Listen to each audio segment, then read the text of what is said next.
Praise the lord. February 19వ తేదీ 2024. ఈ రోజు దేవుని వాగ్దానం. యెహోవా, నీవు నాకు సహాయుడవై నన్నాదరించుచున్నావు. నా పగవారు చూచి సిగ్గుపడనట్లు శుభకరమైన ఆనవాలు కనపరచుము. కీర్తనల గ్రంథం 86వ అధ్యాయం 17వ వచనం. ఈ లోకంలో మనకందరికీ పగవారు ఉన్నారు. కారణం లేకుండా మనకు శత్రువులవుతారు. కొంతమంది మనం దేవుని వెంబడిస్తున్నామని మనకి శత్రువులుగా ఉంటారు.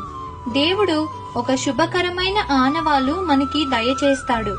నీ తలను పైకెత్తుతాడు. నీ విశ్వాసాన్ని బలపరచడానికి దేవునిని శుభకరమైన ఆనవాలను దయచేయమని అడగాలి.